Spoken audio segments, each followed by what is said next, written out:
क्या होगा जब 3000 साल पुराने अरबों के खजाने के साथ मौत का एक ऐसा श्राप बाहर निकले जो उसे छूने वालों को चुन चुन कर मार डाले। बात है 1922 की। इजिप्ट के वैली ऑफ द किंग्स की तपती रेत में ब्रिटिश आर्कियोलॉजिस्ट हॉवर्ड कार्टर एक दफन खजाने की तलाश में थे। सालों की खुदाई के बाद भी कुछ नहीं मिला था। फंड देने वालों ने पैसा रोक दिया था और यह खुदाई का बिल्कुल आखिरी दिन था। तभी रेत में खेलते हुए एक मजदूर के बच्चे को एक पत्थर की सीढ़ी दिखी। जब उस जगह को खोदा गया तो वहां 3000 साल से रेत में दफन एक सीक्रेट दरवाजा मिला। जैसे ही कार्टर ने उस दरवाजे में एक छोटा सा छेद किया और मोमबत्ती की रोशनी अंदर डाली, पीछे खड़े लोगों ने सस्पेंस में पूछा, क्या अंदर कुछ दिखा? कार्टर की आंखें फटी की फटी रह गईं। उन्होंने कांपते हुए कहा, हाँ, अद्भुत चीजें, सिर्फ और सिर्फ सोना। अंदर इतिहास का सबसे बड़ा खजाना था। 110 किलो शुद्ध सोने का ताबूत, हजारों हीरे जवाहरात और मिस्र के राजा तूतनखामेन की मम्मी। दुनिया हैरान थी क्योंकि यह खजाना सच में दुनिया के सामने आ गया था। लेकिन असली खौफ तो अब शुरू होना था।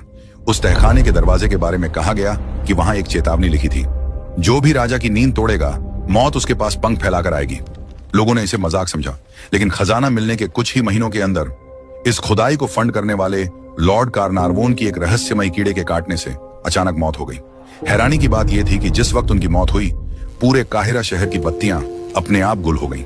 यही नहीं, अगले कुछ सालों में अफवाह फैल गई कि उस खजाने को छूने वाले 20 से ज्यादा लोगों की खून की उल्टियां, पागलपन और रहस्यमयी बीमारियों से तड़प तड़प कर खौफनाक मौत हो गई। लेकिन रुकिए, क्या यह सच में कोई श्राप था या इतिहास का सबसे बड़ा धोखा? सालों बाद वैज्ञानिकों ने जो सच बताया वो किसी श्राप से ज्यादा डरावना था।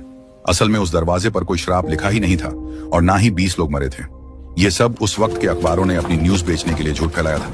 लेकिन जिन 8 लोगों की सच में तड़प तड़प कर मौत हुई थी, उनका कातिल कोई भूत नहीं था। 3000 सालों तक उस घुप अंधेरे और सीलन भरे तहखाने में एस्परजिलस नाम का एक बेहद जानलेवा फंगस और बैक्टीरिया पनप चुका था। वो कमरा एक बायोलॉजिकल टाइम बम था। जैसे ही वो तहखाना खुला, वो जहरीली हवा सीधे उनके फेफड़ों में उतर गई और जिन 8 लोगों की इसमें जान गई, उनके लिए ये किसी श्राप से कम नहीं थी। अरबों का खजाना तो दुनिया को मिल गया और आज म्यूजियम में रखा है। लेकिन आज भी इस बात पर बहस होती है कि उन सब की मौत सिर्फ एक इत्तेफाक था या सच में 3000 साल पुराना कोई श्राप। आप क्या मानते हैं? कमेंट में जरूर बताएं।